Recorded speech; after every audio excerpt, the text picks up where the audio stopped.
Virginia Code Section 2.2-3708.2/3 allows any public body or any joint meetings thereof may meet by electronic communication means without a quorum of the public body physically assembled at one location when the governor has declared a state of emergency in accordance with section 44/146.17, or the locality in which the public body is located has declared a state of emergency pursuant to section 44-146.21, provided that the catastrophic nature of the declared emergency makes it impracticable or unsafe to assemble a quorum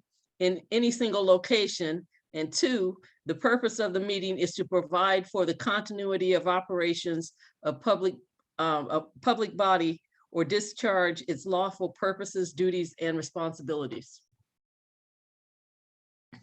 Okay. So now, that being said, we are going to ask for someone to call us to order. All right. Chair Henry, Here. Mayor Walker, Present. Commissioner Goldblatt, Commissioner Green,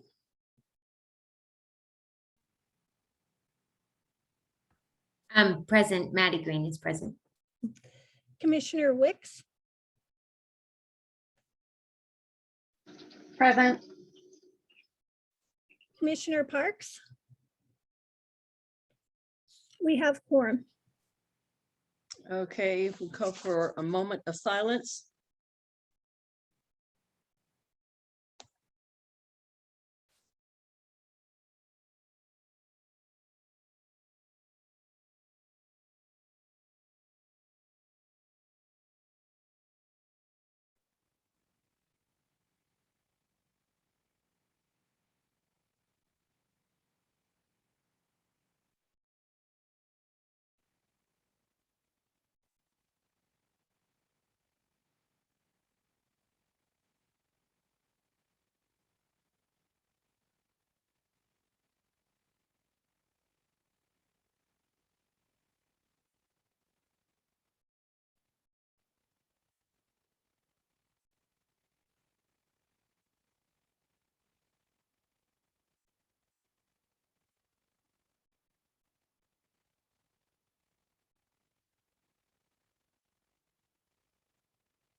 Okay. Does anyone have any general announcements, meeting dates, or reminders that they need to give? John, do you know when our next meeting, the exact date of the next month's meeting is?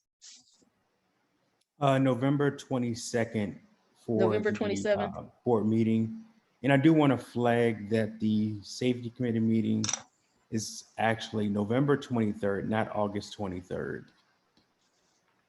On page 2 for the next safety meetings, those dates should read October 26th, November 9th, and November 23rd at 6 p.m.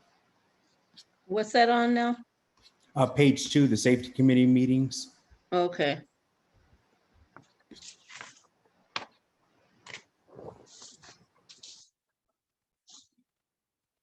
Okay.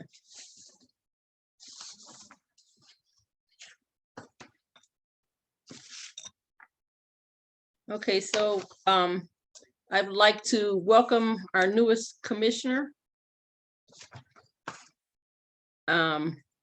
Rosea Parker.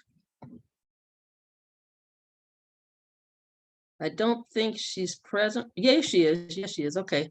Hi, Rosea. Welcome aboard. Thank you so much. Did you want to say anything, or you just wait? I'm just waiting. Okay. All righty. Welcome to, you got a lot of work cut out for you. We'll get to that in a bit. All right.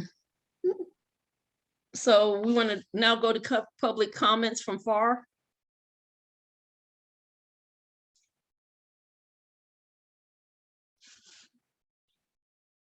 The FAR representative here? Yeah, it looks like, I'll take it out. I think Joe may have lost connection. Yes, Shelby is in the audience. Can she be promoted? Yes, I'm going to allow her to talk right now.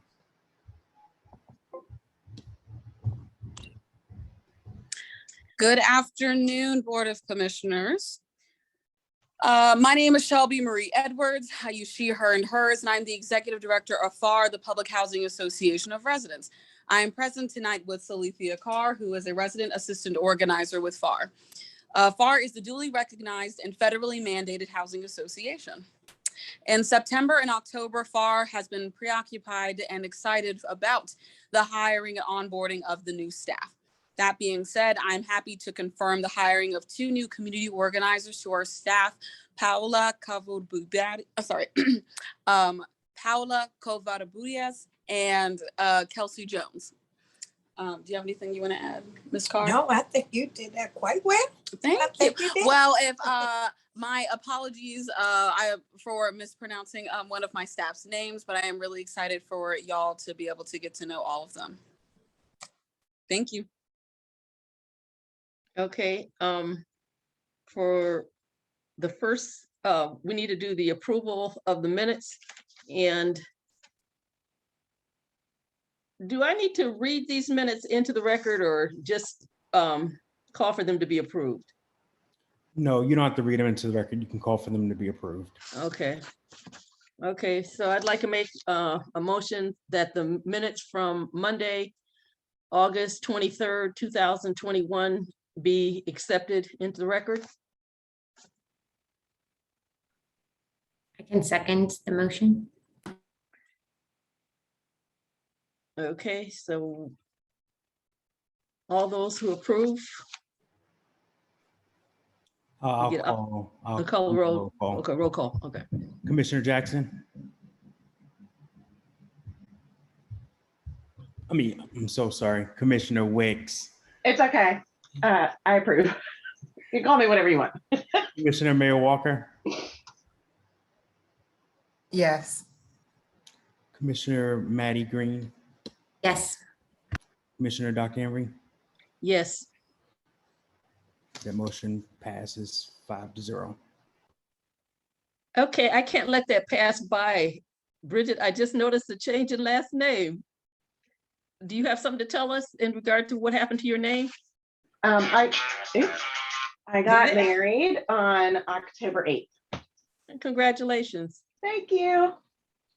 Yeah.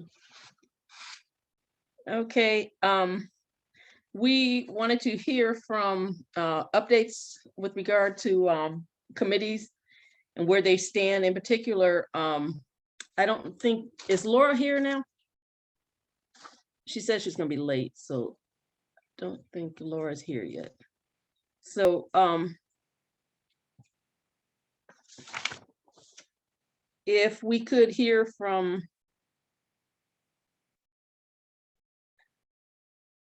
I guess I'll start first of all, just to say something in regard to the past few trainings that we've had and the fact that we still have new people who are coming on. I think we have a lot of information just from those trainings that we haven't had a chance to process.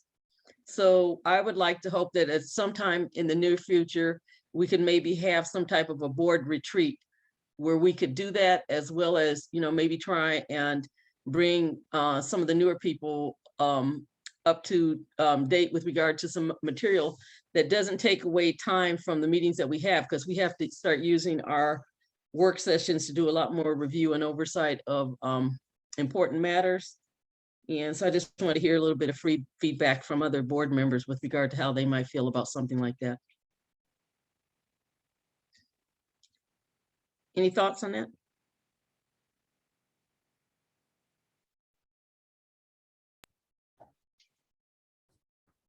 I think that sounds like a good way to all be on the same page.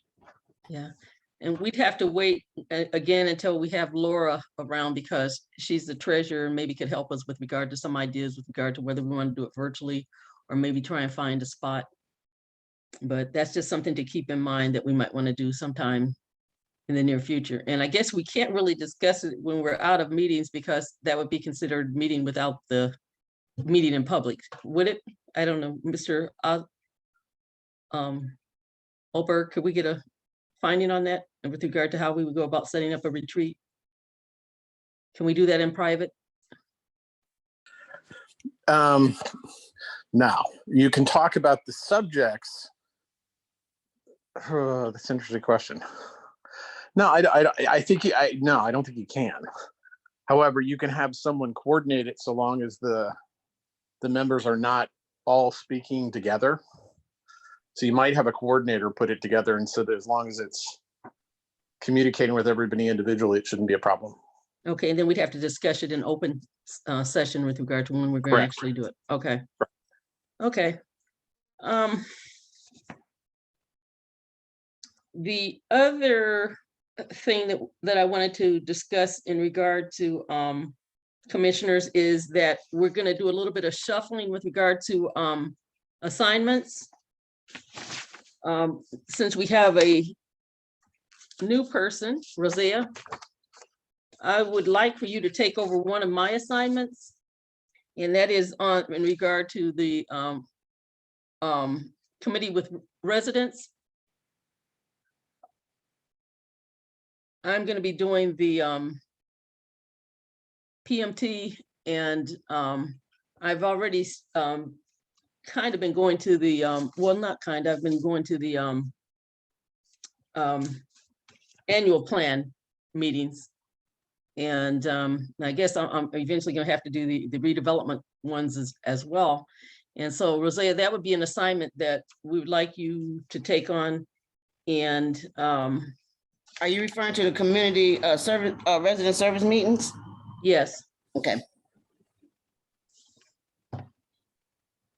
And then another one, Laura's not here right now, but I would think you might could help with would be safety. Most definitely safety. Okay, so the roles in terms of these committees are, you know, oversight and review of the actions that they're doing in regard to residents and in regard to safety, you know, from the perspective of whether CRHA is following the correct policies as they come down from HUD. Okay. All right. Does anybody else want to make any comments on that in terms of getting the information to her about when those committees meet? The resident board, they're really good at getting that information out to you. I normally get the resident service meetings in my email. Okay, Kathleen is usually the one that helps to do that. She usually work with the resident to do that. okay. Or resident services meeting. So we get with Kathleen. I get the resident service meetings. I get those. The only one that I don't get is the safety meetings. Yeah, I think they meet on Tuesdays or something like that. I'm not certain of the, oh, okay, every other Tuesday at 6 p.m. Yeah, And it's again, on- the person who's in charge of that is Laura Goldblatt, and she probably could get you information, or Mr. Sales could get you the information on that. Yes, I'll get you that information.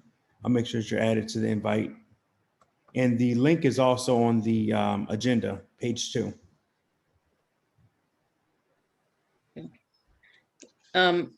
Since Laura isn't here, I want to move on and have Mayor Walker to talk about where things stand in regard to the Personnel Committee, and in particular to our major task of evaluating the chief executive and a timeline. Ms. Walker? Yeah, just try and click the button. I had a quick question from before. I don't I have brought this up every time that it has come up, but I don't know how we get anything done if we can't talk between meetings.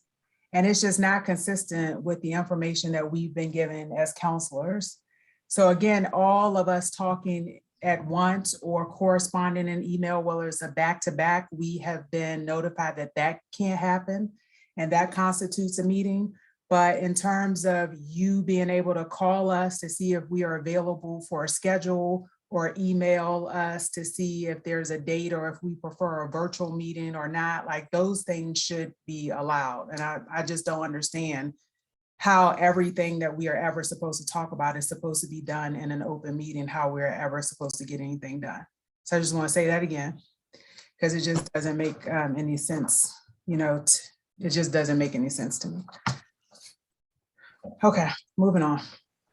So I still have. Okay, he wants to ask a question. One thing, I did have a request for a change in the redevelopment admin committee.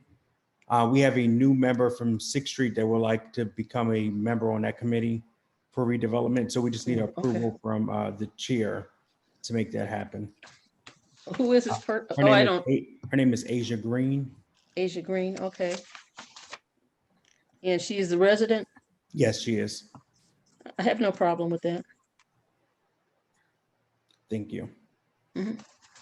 And we also needed to fill the spot from former Commissioner Green, Lisa Green, resigning from the redevelopment committee.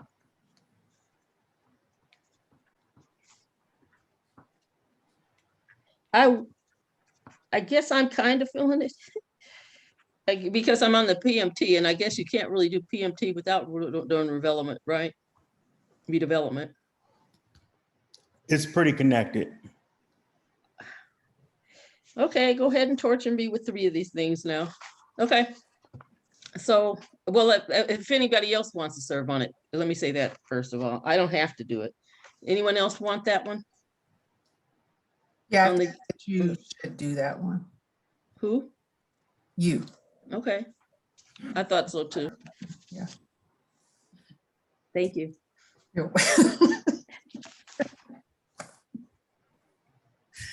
Okay.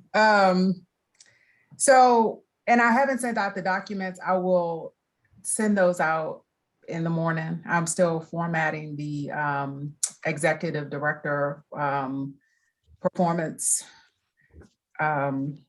And Laura has done the draft, and it's similar to the one that we did at the 6-month evaluation for Mr. Sales. And I'm just putting it in boxes so it's easier to put your numbers in. It's real basic, but I'll have that by tomorrow. You all will have it by tomorrow. So my recommendation, so first a couple questions. So we're supposed to do a 360 evaluation. That was the agreement when we started this back in August 2020. It seems like a long time ago, and it wasn't that long. But and so the components of that was to make sure that we got feedback from staff and commissioners and residents instead of it being commissioners only. We run into a time crunch again, where I did have one brief meeting with Ms. Edwards at FAR, and Laura and I have been working, and I've talked to Dr. Henry briefly on just process, but the decision points that we need is whether this year, which the staff evaluations, if we still want to do staff, get staff feedback on performance. So that's one question. And then the residents' feedback, we just explored 2 options there. It's hard for the board to really do this. I think it would be a task for the Resident Service Committee and then with a partnership with FAR. So wanted to get your ideas on what you all think about that. And the second option is to have staff create some kind of annual survey to give to residents that then is compiled in a report presented to the board. It's going to be hard to get that part this year, and there have been so many things up in the air between COVID and emergencies like Crescent Halls. One of the decision points is, do we want to put that in for this year, or do we want to agree upon the process and have Mr. Sales, if that's the direction we want to go, create the process and tell us what it's going to be by a certain date? Or do we want to explore this option where we go through Resident Service Committee and with a partnership with FAR? So I guess we should start there. What are your ideas about those two options?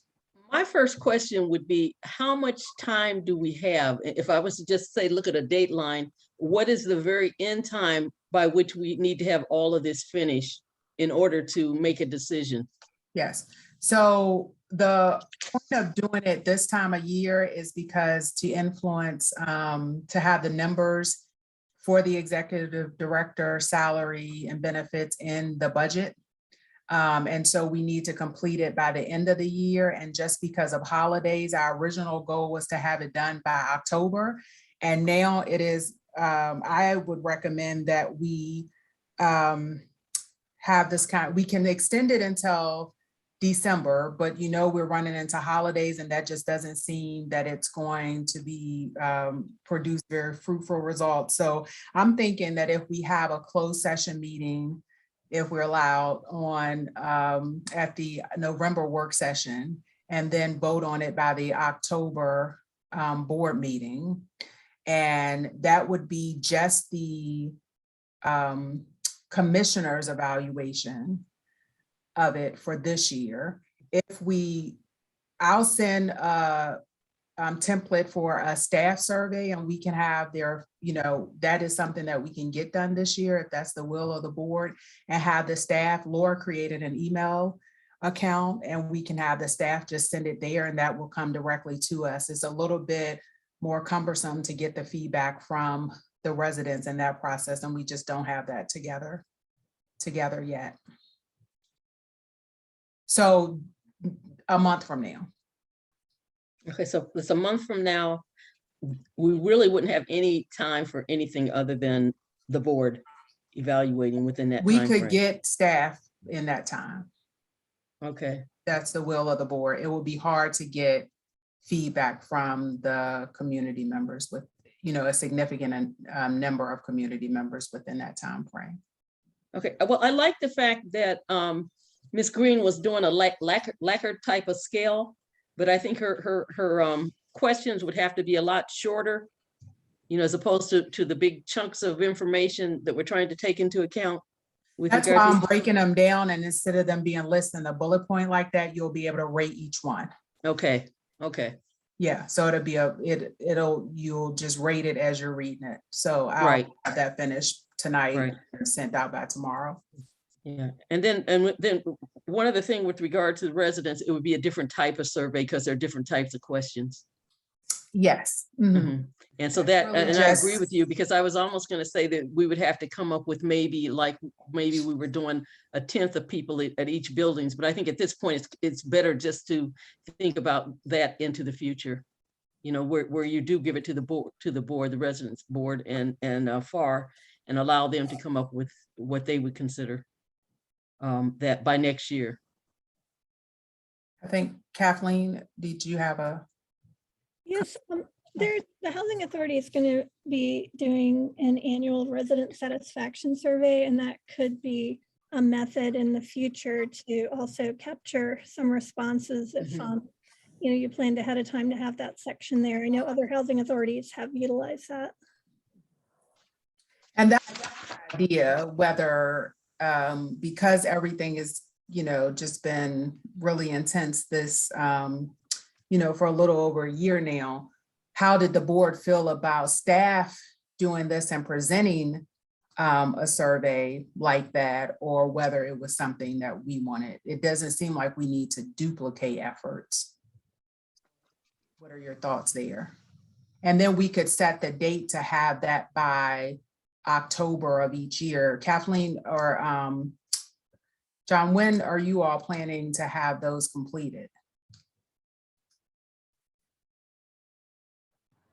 We're still at the beginning stages of creating one. Uh, So we're still in concept phase.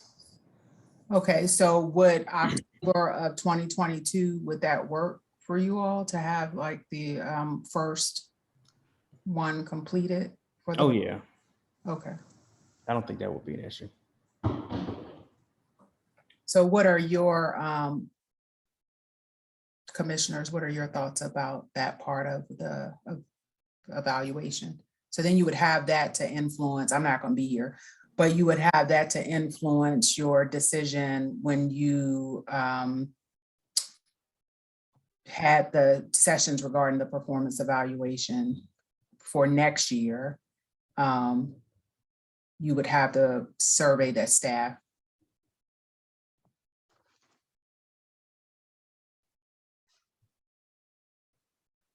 Are you all okay with that, or do you want it to go through like FAR and the Resident Services Committee? I don't know, this is Laura, I don't know if people can hear me. I like having the staff surveys. I still want resident feedback and FAR feedback. So I want to make sure that we get resident feedback and FAR feedback. But I would like, in conducting annual reviews of having a process where residents were included, and that happens every year.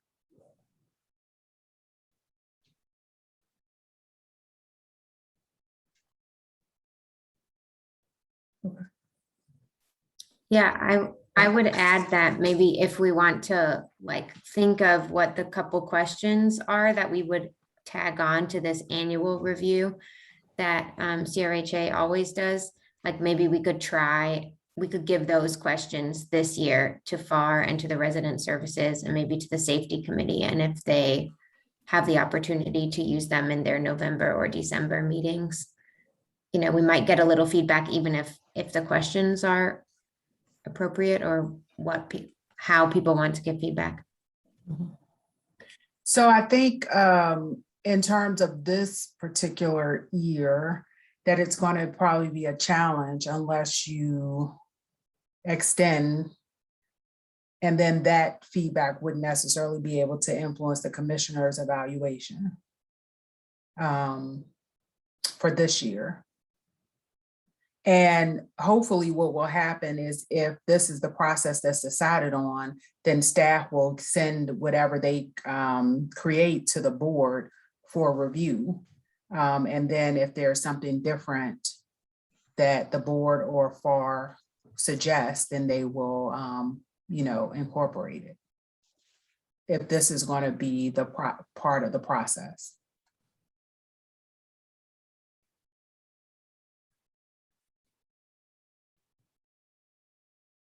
Is that agreement to use the process that staff does and have it compiled and sent to the board and presented to the board by October of each year?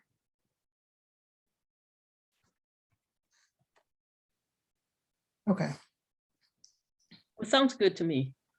I probably would almost say to submit it to us by September, but October is fine. The way the contract is, whatever. John, could you tell us the timeline for the budget again? Because the contract date is renews on March 4th of each year. And so, but the budget process is already started by that date. And if you go through the new year, we wouldn't be doing the evaluation process till the January and February. And for us to be consistent with the board process and have the whatever the salary and benefits into, for staff to know what that is, then we should complete it in the fall. That's the way the conversations went last year. And that is right. I don't think I have anything else to add besides that. Okay. Just want to make sure I didn't forget anything about. So if we waited, that would be the delay. And Laura and I had planned on presenting this last meeting. So we are behind. getting this information to you all because we were hoping to have it completed this month. So my apologies on that, that part. Yes, I apologize as well. So my next question is, in terms of FAR, I was thinking that it may work better to just have FAR submit a letter to the board every year to be considered during this process about working relationships and share any information that they would like to share. And also, you know, that letter would be presented to Mr. Sales versus doing a survey like the staff or the community would do. Because essentially it would come from FAR as a whole. There, you wouldn't necessarily get it from individuals throughout FAR. So is there any, and I have this on my list, but this is not something that I talked to Ms. Edwards about when we talked. So Ms. Edwards, if you have any thoughts about that, also chime in, but commissioners, what are your thoughts? I mean, I like. Oh, I'll go ahead and add my 2 cents. That sounds fine with me, and I say yes, with of course the caveat that the letter would be written in collaboration with the FAR staff and more importantly the FAR board of directors. So that sounds fine to me. Yeah, I was going to say, as FAR is on board with this, that sounds fine to me. I do wonder if we want to build in a process if FAR says, you know, in like May, we need to get more resident feedback. There's a problem that we really need to do a fuller review of residents. If we could build in a timeline for that to happen, because there might be some years when we do want not just a letter from FAR, but also we want a lot of direct resident feedback. And it would be good to just think about what a process like that might look like so that it doesn't fall through the cracks. Well, as a resident, I have thought along the line of a survey of residents, say maybe 10%, or, you know, so like where I live in a building that has 11 units. If you were to get like maybe a feedback from 2 units, and, or, you know, 10% of whatever lived in the other places, and maybe just even a 5-point Likert type scale where you're asking something about maintenance, yard work,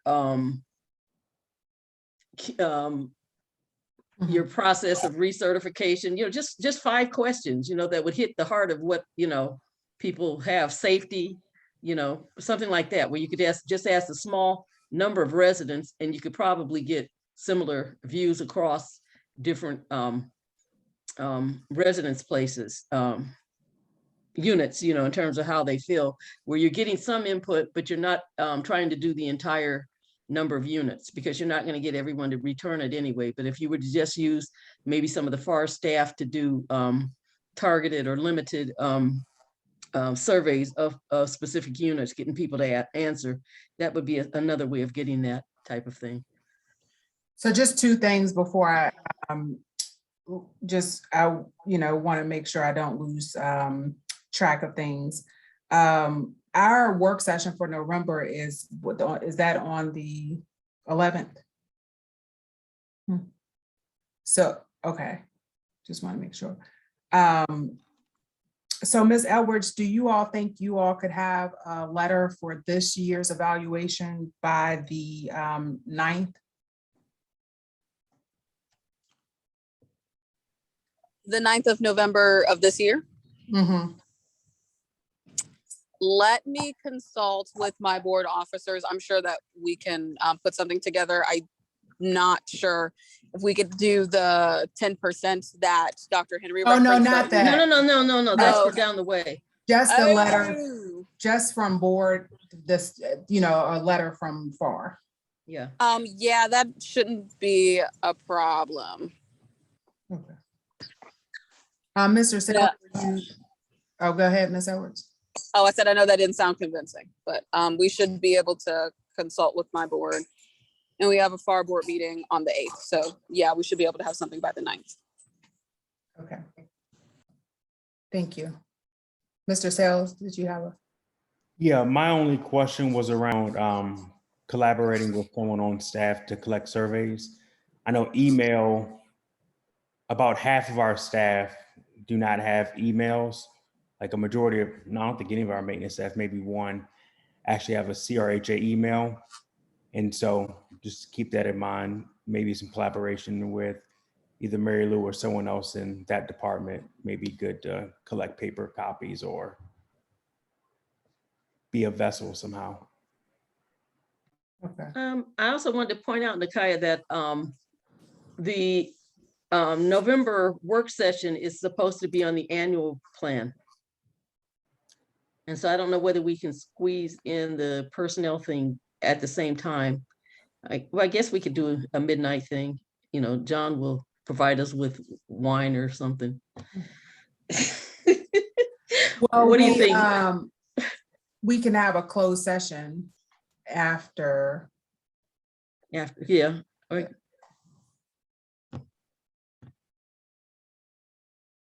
Okay, so Closed session scheduled for that meeting and the board meeting for November, the fourth Monday in November, in case that works. So I wanted to go back to Commissioner Goldblatt. So are you saying that the staff, tasking staff with the residents' feedback, do you want to do something differently than that? Or are you okay with that process? No, I'm okay with that process. I think I was just thinking in some years, there might be moments when we say we want that, maybe what Dr. Henry was proposing, like just getting 10% of resident feedback, or maybe we want to make this standard, but there might be some instances where we say, in addition to the letter from FAR, in addition to staff, we really want to hear from a broad cross-section of residents. And so we might want to build a timeline that says, if that's going to be the case, that we would need to start that process, by May or April, whenever it'll be, so that we can make sure that we gather that broader feedback, so that we don't end up in a situation where we say, oh shoot, we really wanted to consider broader resident feedback, but we didn't begin that in time. Mm-hmm. Well, I think that, like 10% or something is good. I think that we should shoot for higher engagement than that, and hopefully whatever process that they come up with produces that. Yeah, I would agree. It would be, I think that, the higher resident engagement we could get, it would be great to have a lot of robust resident engagement every year.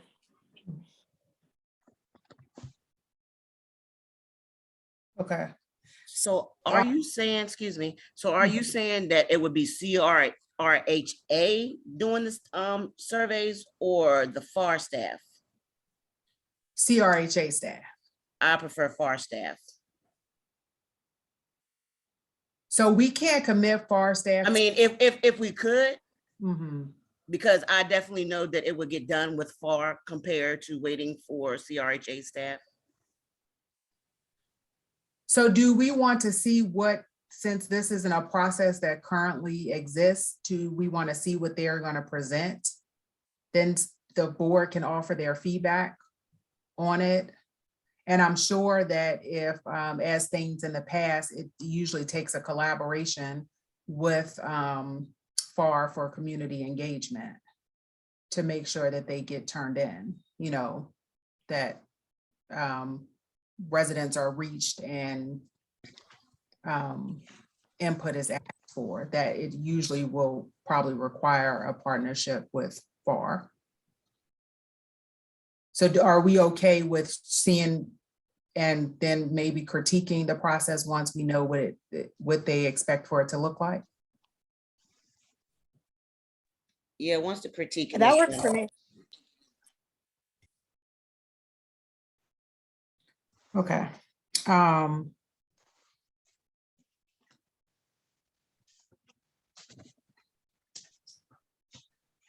right, well, let me, I'll talk to, because Laura, I think we talked about whether we did, whether the email copies of the surveys were the only way that we would be able to collect them. Yeah, I think that was my fault. I think I was supposed to reach out to Kathleen about saying, what do we do about paper copies and what's the best way to collect those? And so I'll reach out to Kathleen and others about what do we do about CRHA staff who do not have email addresses, how would we collect feedback from them? Okay. All right. All right. So I'll send all that information tomorrow. I'll send the current contract, the draft form of the performance review, and then there was also a study, a compensation study that Lynchburg Housing did last December that Mr. Sales presented to us last year. So I'll send that too. And if you all can have the draft, what day did I write? If you all can review the edits and return the, review the draft evaluation and return with any edits by the 29th, so I can work on them that weekend and get them back out to you all to complete. By the 29th of October? Get them tomorrow. And if you all can review them, this is quick, but if you all can review them so people can have time to fill them out. And so then the evaluations would need to be turned back in after that, after I send them back out, hopefully by Monday. If everyone gets them to me by the 1st, if you all can turn them in to Dr. Henry, email them back to her by November 9th.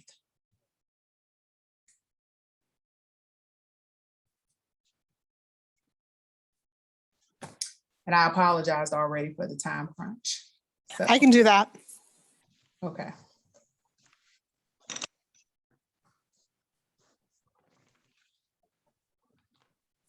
So like what Dr. Henry's critique would have been that it was too much information altogether, I'm breaking that out because I thought that too. So I'm already breaking that out and putting them in individual boxes. So you'll be able to just look at that one sentence and assess it versus having to look at all the information at once. So I was doing that earlier and something happened to the document and it should be somewhere in auto recovery or whatever, but I couldn't find it. So it's just been that kind of day.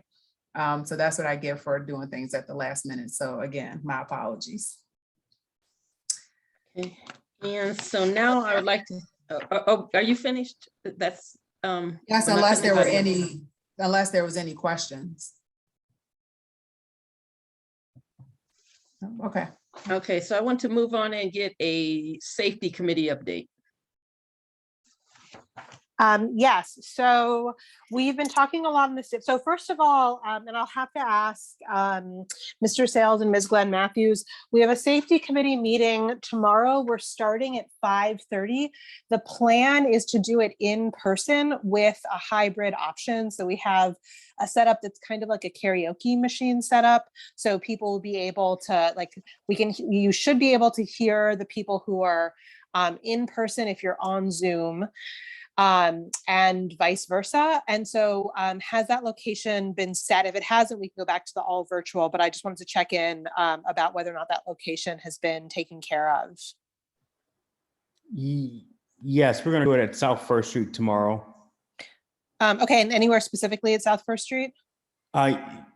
Yes, it's going to be, depending on how clean it is after the dumpster's dumped. It's going to be in the grass area in between the 918 building and 932 where the playground is in that area. Okay, great. And the Plan B area is right at the beginning of the horseshoe. It's south of 904 and 912 building. Okay, so let me write that down. So 918 to 932, and then it's 904 to which one? 904 to 910. Okay, great. So the idea is that we're trying to drive, we haven't had in the past few meetings, we haven't had a ton of participation. We're hoping that being in person, people can see us, they can come over. It'll be the same Zoom link and password for those who feel like they don't, even outdoors, want to be in person. Please feel free, if you come, feel free to mask and do whatever makes you comfortable. But you can still participate virtually. So we will proceed with the meeting as planned. We're hoping to get a lot of updates on the new interim police chief, since we had planned to have Chief Mooney or interim Chief Mooney on the call last time, but he retired just prior to that call.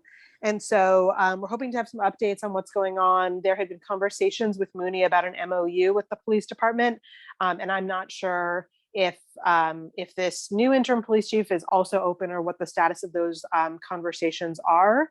There's been continued concern from residents about violence in the community, and we've talked some about how some other properties at UVA and places like that are starting to get concerned. They would like to partner with CRHA, and I think the consensus of the residents on the call is that a partnership is fine if it's a partnership that's in good faith. And so if places like the Standard and places like that want to partner with CRHA, that means that they have to uphold their end of the bargain in terms of paving sidewalks and things like that. They said they were going to do that was part of the initial development agreement, but that they also have to meaningfully incorporate resident opinion and residents into any processes they build around safety. So we own a piece of the property where places like the Standard are concerned about. And so for that reason, they kind of have to play ball. But that's something that I think we wanted to make sure that if we're going to be partnering with these entities, that it's a genuine and robust partnership, and we'd love FAR's help.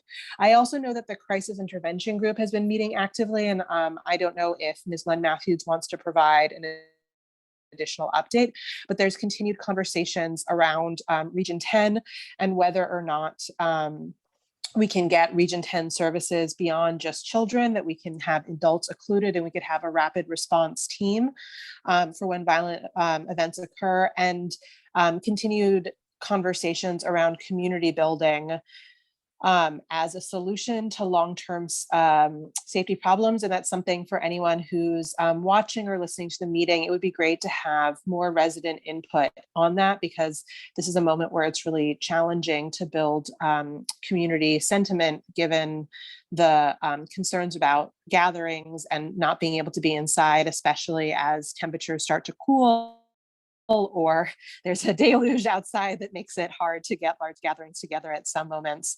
And so we'd really like to have more resident participation and more conversations about ways that residents can feel a sense of ownership and pride in their communities as a safety measure, and the kinds of partners we should be looking for in that process. So I don't know if anyone else, if Mr. Sales or Ms. Glenn Matthews, if you want to jump in about anything that I have forgotten or skipped. All the minutes are up on the website, so anyone can go through those, but we'll be meeting again tomorrow at South First Street, either between the unit 918 to 932 or 904 to 910, starting at 5:30, because we want to capture as much daylight as we possibly can. And those of you who would prefer not to come in person, or who are at sites where South First Street is not a convenient location for you, you can still join us by Zoom. We wanted to see how this initial in-person meeting went, and then decide if we want to continue finding in-person options, and also if we wanted to rotate sites, or if we want to have just a stable site. So those are all, conversations that we haven't had yet, but we're hoping that we can start having. But yes, anyone else who wants to weigh in, please do so if I've forgotten anything, or if there's anything inaccurate in what I've said. Laura, you're going to have another commissioner joining you. Yes, that would be great. Has that been assigned? Rosea Parker. Okay, awesome. I don't know, you might just be hearing now that we're in person tomorrow, but I can send you all the Zoom information if the in-person component isn't going to work. Okay, thank you. That would be fine. Okay, great. And plus, I, as a resident, before becoming a commissioner, I was sitting on the safety meetings. I've asked numerous of times for several months to the staff about why residents aren't notified of these safety meetings. One time, the last thing we really heard about the safety meetings was back in maybe March, and then we got a little bit of info again in May when we first brought it up. We really haven't had any information about the safety meetings. So that's one of the reasons why you haven't had no participation. Two, not everybody has internet.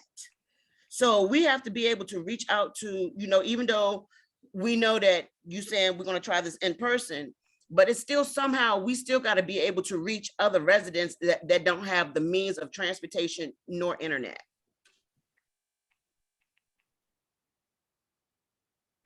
Yeah, I agree. I would love to get some ideas about what we can do to make sure that all residents are included, regardless of their internet status or their ability to get transportation.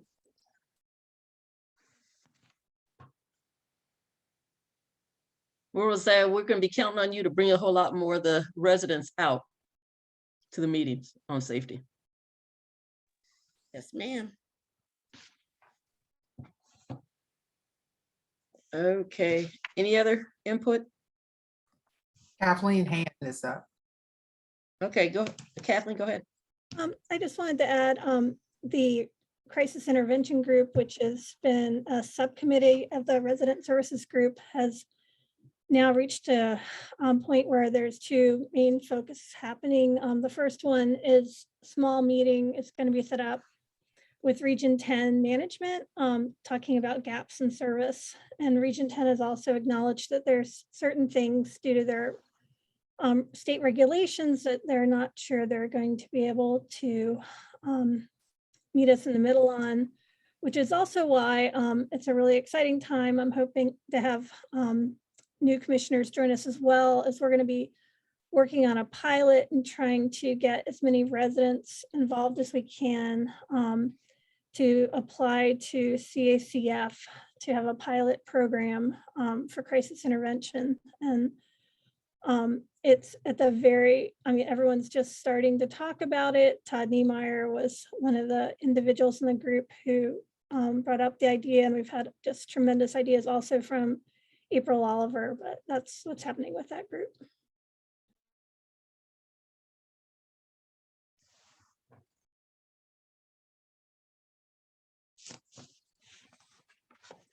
Okay. Any other discussion with regard to safety? If not, then we would like to hear an update from the executive director. Chair Henry, I think we have the finance report. Just Oh, before- I'm sorry. I'm sorry. I went right over that. You're right. You're very right. The finance director update. I almost got out of it. So included in your packet are the standard revenue and loss statements. Overall, we're in about the same financial position that we were last month. Again, it's can be like very easily tied back to shortfall funds and the PPP money. That the PPP money lowered our expenses, the shortfall funds increased our revenue for this fiscal year. I will say, you know, one area that I need to be more versed in and need to look at is on the HCV side. And with Crescent Halls coming on, and Ms. Knight and Mr. Sales can probably speak to this far better than I can, but there've been, and I think with the pandemic too, there've been some additional types of vouchers that have been made available to us. And HUD started funding those early on over the summer, and we didn't necessarily have them leased up. So in the past, the revenue's recorded as if it's ours, and it's not until we've utilized, you know, if they gave us $30,000 in June to lease up however many vouchers, and we didn't do that until September, they're going to come looking for that money. And so going forward, we're going to account for that and timing wise, and not have it reflected as revenue, but rather have it reflected as a liability that we know. So we're not surprised. I think in the past, they always just kind of settle up at the end of the year, and HUD will come in and and do their audit and are like, you owe us 120 grand. And then it was, would take the organization by surprise, or maybe you thought you were in a better position than you were. So that's one area that I'm going to personally try to concentrate on going forward. But I think we've been doing a pretty good job of capturing the expenses more timely than we have in the past. There's still a few things that we need to get caught up on the benefits side. But I made sure that we had about $30,000 of basically maintenance supplies and contract expense that we either made sure we entered or I did a journal entry for. So it's accounted for this period and it's not going to hit us down the road. So every month I'm getting more and more confident that what you're seeing this month, it's not going to radically change because we've missed several months of a certain type of expense. But overall, I think it's looking pretty good with those non-recurring funds available, and there is still shortfall funds available that we do plan to access for the public housing programs. Typically, we do it with salaries and benefits, similar to what you can see on these statements where it has the shortfall funds. So, does anybody have any questions?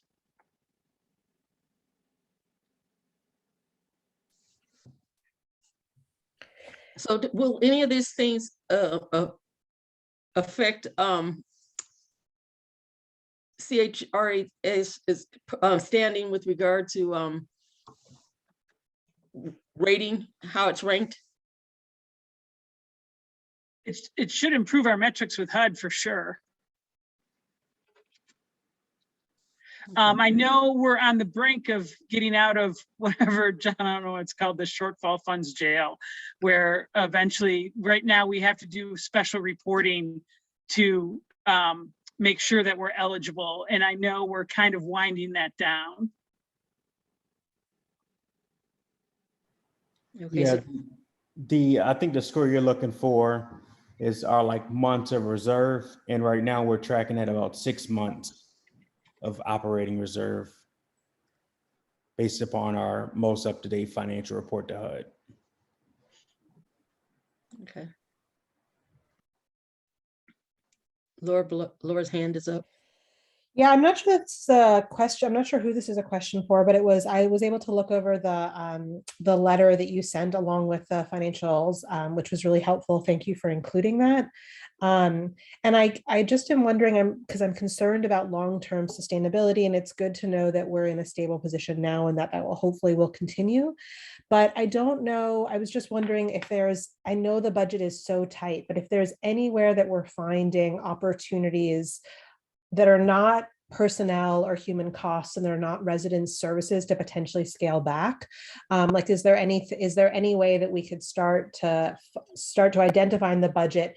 These are places that, given what we know about the ways that the COVID pandemic is going to presumably continue to affect residents' ability to pay rent and some of our revenue sources, are we seeing any places in the budget, again, it's not about cuts to staff or cuts to resident services, but anything that we say, like, this is something that we could forego if we were in a budget crisis, not crisis, but a budget crunch scenario, and we needed to scale back and like devote funds elsewhere? Mary Lou, I'll take that first and then I'll let you take it.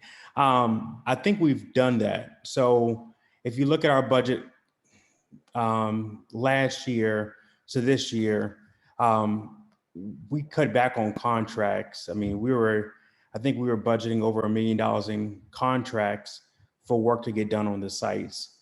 I think we were able to save about $600,000 just hiring employees to do that work.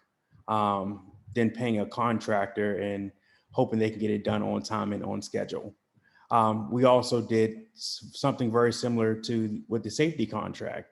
That was a large chunk out of every budget. I mean, Crescent Halls was losing money every year just because of the safety contract. It required a operating transfer of over $200,000 to make it break even. So I think we've done that in areas, and there's always, I think we're constantly finding, Mary Lou is, little chunks of money where we've been paying something for years that we haven't used in years. I think one example is like a hot air, a balloon, a helium tank. We were renting a helium tank for one event for like the last 3 years, and I don't think we've used it in at least 2 years. So they continue billing us for it, and we continue paying it because it was a bill, but no one looked into it. Mary Lou came across it because it was a bill, and she said, "Well, what is this?" Another example, I think we were getting uniforms.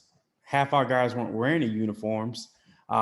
They weren't coming to collect them to clean them, but they were billing us for them, and we continue paying it.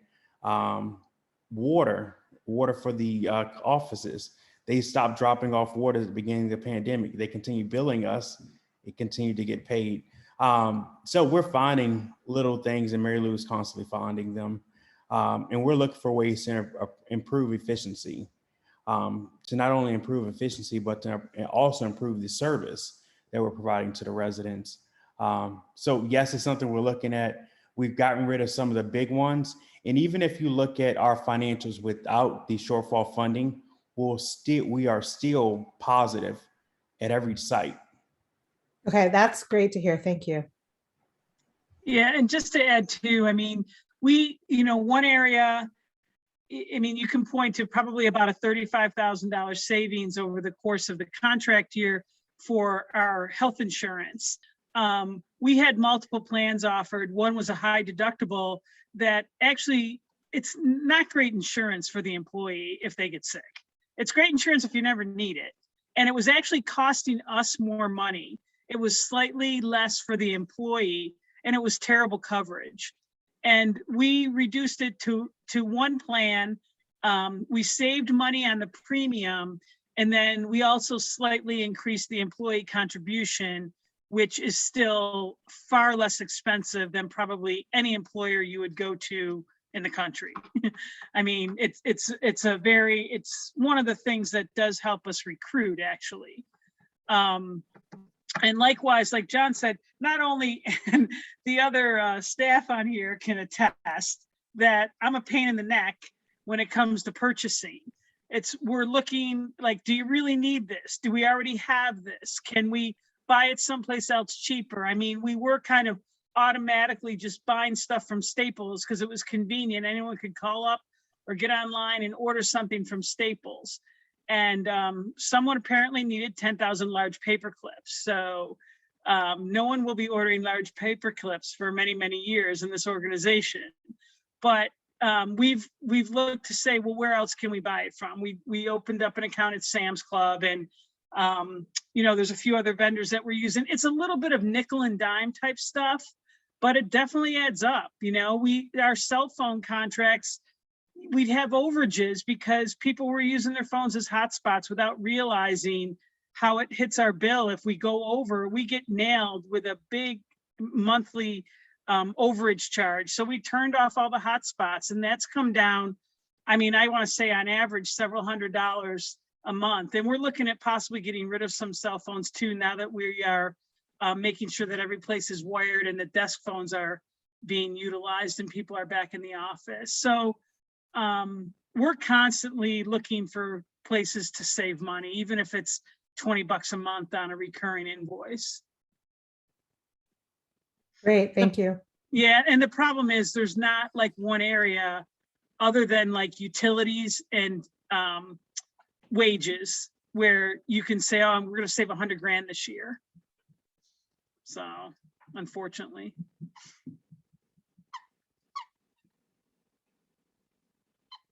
So that's it. Thank you.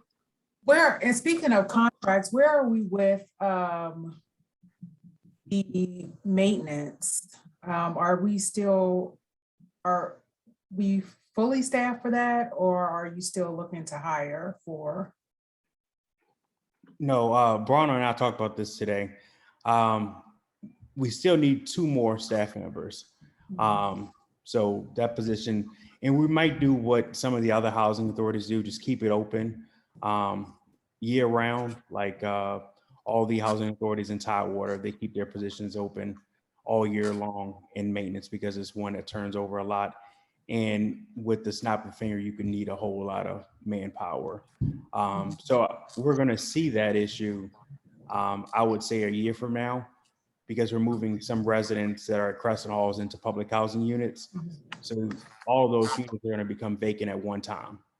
So you're going to need to be able to turn all those units. You don't know what condition they're going to be in. So you hope it's minimal, a quick 1 week or a 2 week turn, but a water leak could turn something that's normally a 1 week turn into like a month, especially when you're at West Haven, when the walls are center block and the flooring as well. So it's pretty difficult. Most of the flooring there has been encapsulated 2 times because it may have asbestos in it. So that becomes a challenge when you're doing water leak damages at those sites. So anything could really drastically change. So we do plan on keeping that position open year round. But in terms of the contract for like the grounds crew, Mhm. we talked about that. Is that one that you're now hiring for, or are you looking to procure services for that? No, that's one that we're going to hire for, and it's probably going to be at the beginning of the year in like January. Okay.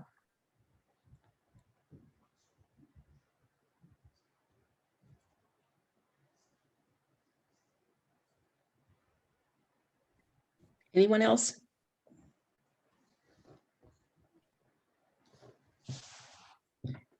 Okay, next order of business would be hearing from the executive director. Perfect. Good evening, everyone. I won't be long. I'm going to do a brief update of both the HCV and public housing program, and then I'll take any questions you all may have. So we currently have 27 vacant units. 13 of those units are offline. They are heavily damaged units that require longer than 2 weeks to turn. Typical time is about a month. We're running into a lot of those units. Most of the units we have now are in that classification. So we're now averaging about 3 weeks to turn the units when it was taking us a little less than 2 weeks. I think we were like 10 days. And then we have 14 that are actually current vacant units that actually count against us. 21 of all of those units are at West Haven. So that is one of our challenging sites to get filled when we do turn to vacant units.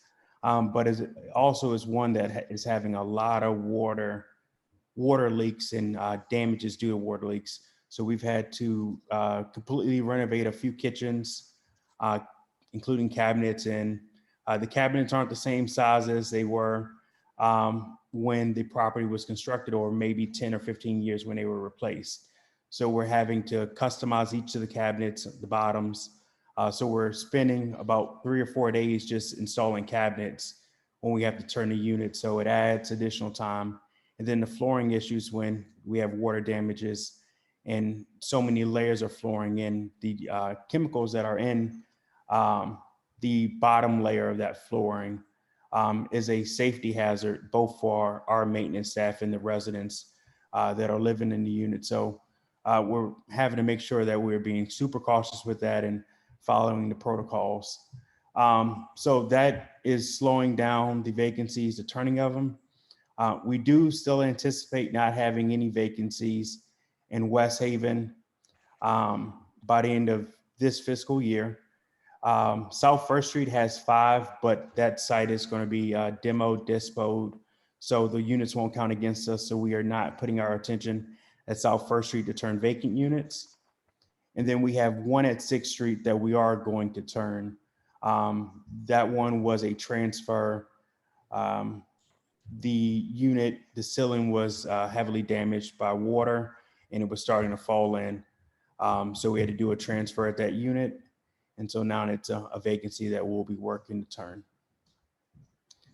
The other big item that we should always discuss is the delinquency account for tenants. We're currently at $52,000. That is probably our biggest concern when it comes to Xing out of trouble status. Tenant accounts receivables, the TARS, is a big impact when it comes to financials. And that is something that HUD has already pinpointed at like every meeting we've had recently about how we are collecting rent or not collecting rent. The 52,000 represents about 100 tenants. So about a third of the tenants.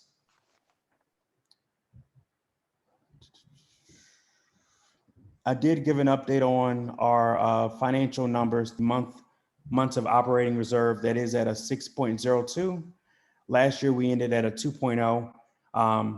So we have exited the financial tracking that we were under before we received that 2.0. We were submitting a report every time we submitted a request for shortfall funding. Now we're not submitting that report. We're only submitting a draw request and they're approving it. So the level of scrutiny has gone down a little bit. It will go down even more once we've submitted and exited out of trouble status, which the goal is 3/31/2022. So by the end of this fiscal year, we need all of our programs to be out of trouble status. The only two open items are the vacancies, which we are on track to have 0 by the end of the fiscal year. Delinquencies is the only one that we haven't quite figured out. We've hired an eviction prevention coordinator. That person is calling individuals who are past due in tenant rents. She's helping them fill out applications for rental assistance. She's making visits. She's helping with payment plans. We've reached out to other vendors for rental assistance. So we're trying to do a lot of things to make it go down, but it's definitely going to require some work on the residents to work with the eviction prevention coordinator to make that happen. Are these in any way, the residents that are having issues with rent, are these in any way related to childcare issues? I can't say all of them are, and I don't know if Ms. Green is on here. I can get a update from Ms. Green because when she does talk with them, she tries to figure out what barriers they have in place. And if it is a childcare issue, that is one that will qualify to receive state funding from the state rental relief program because it could be connected to the pandemic. So I'll get with her to figure out what information she's collecting from the clients to try to figure out what categories they will fall under. Thank for you. getting behind. The other thing that's identified in the plan that we're currently working on is the ACUP. So FAR Legal Aid and CRHA met last week to start working on the first 3 chapters. And then we have a meeting scheduled for Wednesday to go over the next 2 chapters, chapters 4 and 5, for the ACUP to be approved by the end of this fiscal year. It is identified in the annual plan as a policy that will change.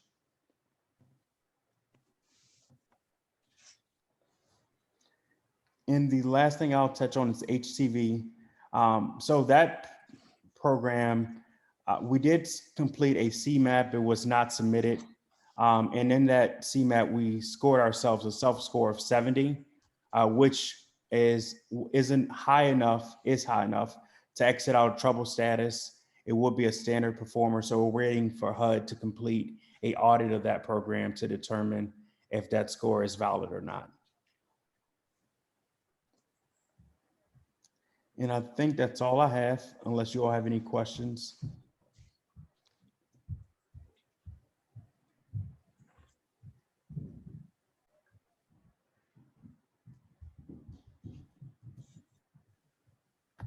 I have one quick question about the units that you guys are trying to turn at West Haven.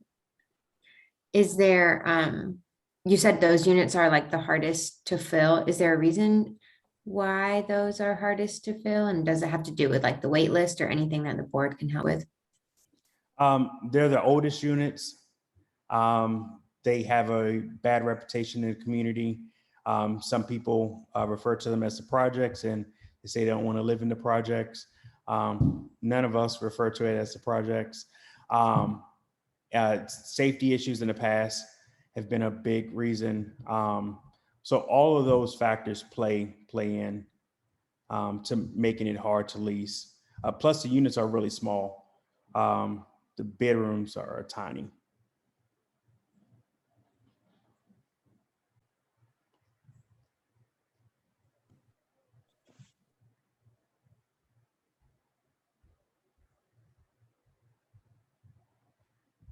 This might be somewhat off what you've done, but how did the inspection go? Which inspection? The property inspection of about, was it a month ago? Oh, at The units. yes. It went well. We only received a list. It was a non-scored audit inspection. Okay. So they didn't score any of the projects that they completed this year. So everything that HUD completed inspections on, it was non-scored. They're testing this new Inspire inspection platform. So they didn't score any, but they identified any life and safety violations. So all those were addressed. A lot of them were actually smoke detectors and carbon monoxide combination packs. So the new HUD standard that they're testing is the combination smoke detector and carbon monoxide. It's not mandated yet, but the inspector identified every unit that did not have one. So we went out and spent over $2,000 on new testers, and then we got an email from the field office saying, hey, we're sorry that they identified all these, but you actually don't have to do it. It's too late. We had already spent the money. We had already had individuals installing them. So we just got that friendly little email that, hey, yeah, you wasted some money, but it's on us. Okay. I just hadn't heard anything. That seemed kind of strange. So.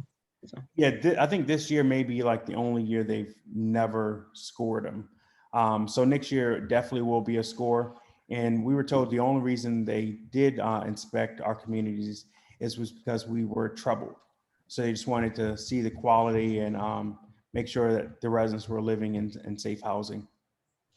So next year will definitely be scored, and I assume all of our properties will be inspected. Okay. Any other questions? Comments? Okay, so we'll move on to the redevelopment update, and I believe that's from Mr. Collins. No. That would be me. Good evening, Board of Commissioners. I will also try to keep this quick because I know you're ready to be done. My name is Brandon Collins. I'm the redevelopment coordinator for the CRHA. I've just started. I'm in my 3rd week plus a couple days, and it's pretty exciting. And thank you all for the opportunity.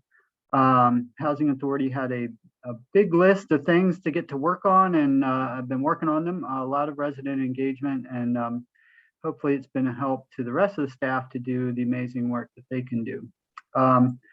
Some really great news today, 2 kind of big things that didn't come in my report. So we just got an email that the Crescent Halls land disturbance permit has finally been granted. That's been in the works since May. Some of you may know that they haven't been able to bring in equipment and do the work kind of on the corner of the building there where they have been planning to. Starting tomorrow, they can start to utilize that area to hopefully pick up some of the speed on Crescent Halls. Similarly, a site plan amendment for South First Street Phase 1 was approved in the time between when I submitted my report and today. So that too allows the folks at South First Street to prepare, remove the stuff that's there where building 3 will go, and to eventually get started on building number 3. Both those those things have caused a delay. We're hoping they can catch up. We are expecting an update for phase 1 South First Street in terms of scheduling that hopefully doesn't put us too far off the mark. And at Crescent Halls, as you may be aware, the approach has changed since our original plan.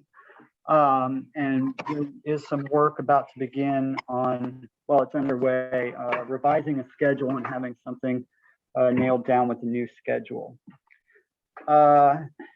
Just to remind you all what Crescent Halls is all about. So they are continuing the work on the 7th and 8th floors, which are completely empty on both sides of the building. And now that they've, we cleared out the west end of the building, they're working from the 2nd floor up on the west end of the building. We are also in the process of moving out the remaining residents on the east side of the building in order to begin to do that work. Part of that effort has been greatly improved with the hiring of a relocation coordinator who started last Monday, and that is quite helpful. So everybody's pretty excited. South First Phase 2, in the process of getting some pre-construction pricing done in order to prepare an RFP for a general contractor and some other things. They will also be amending their site plan based on the resident input that's occurred over the past 2 years. And the demo dispo application and the mixed finance application are mostly prepared. There was some questions. Some of you were in a conversation about the use of project-based vouchers versus public housing. Run into a lot of roadblocks with HUD because they just don't recognize how amazing CRHA is in terms of utilizing public housing. So something to continue working through, but those applications will get in for South First Street Phase 2.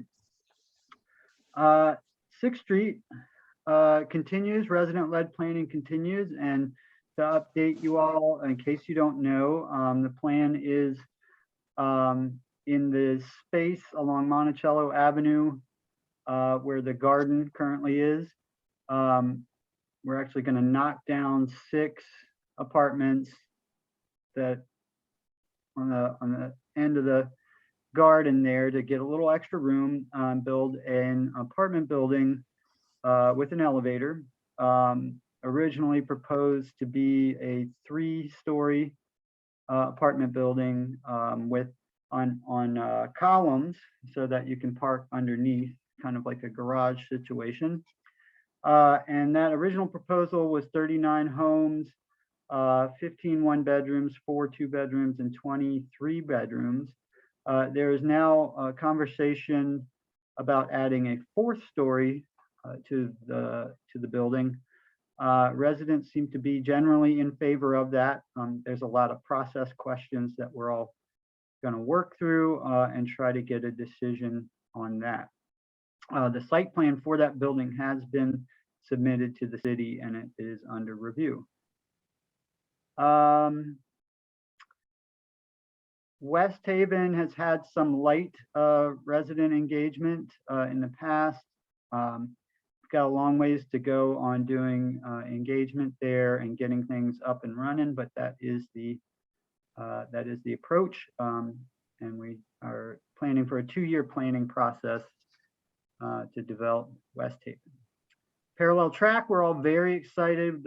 FAR is hosting some workshops next week about the parallel track at Riverside, Madison, and Mickey.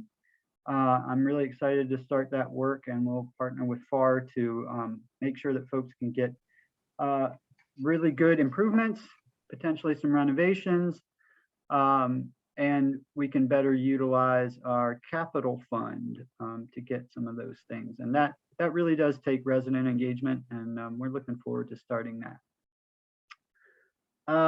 What I didn't put in my report, the sustainability plan, Northern, I can't remember, Northern Urban Ventures is been hired to conduct a sustainability plan. They'll be beginning that work in early November. We'll probably see them a little bit before then. And they're going to start by doing some deep analysis. And then a few months down the road, they will be consulting with everybody on a strategic planning, and that will be with this board and others. A couple other cool things. I'm working on a plan to engage non-English speaking residents. I hope to have something in place, sort of protocol in place in another 2 or 3 weeks. I believe that's the nuts and bolts of the big picture items. So happy to answer any questions and anything else.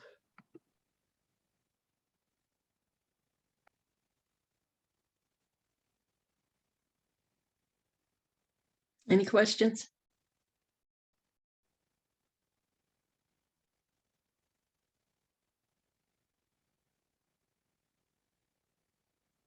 Good job, Brendan. Well, thank you, Chair. Okay, so I guess that about does it for tonight. We'll move on to public comments if there are no other questions of Mr. Collins. Thank you, Chair. And if anybody would like to speak to the members of the CRHA, please click your raise hand icon or click *9. You have 3 minutes for comment.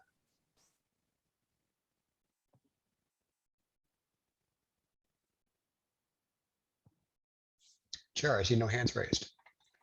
Okay, then I would like to make a motion to adjourn because we're not going to need a closed session tonight. Second from anyone?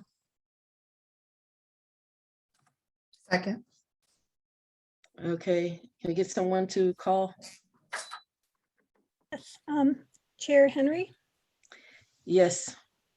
Mayor Walker, Yes. Commissioner Goldblatt, Yes.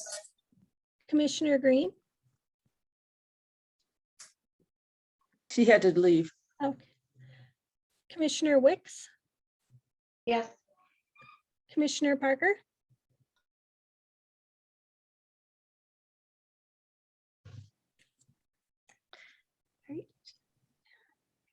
She said yes. okay, got it. I will stop, yes. Thank you. Okay, so see everyone on the 11th. Bye-bye. Bye. Good night.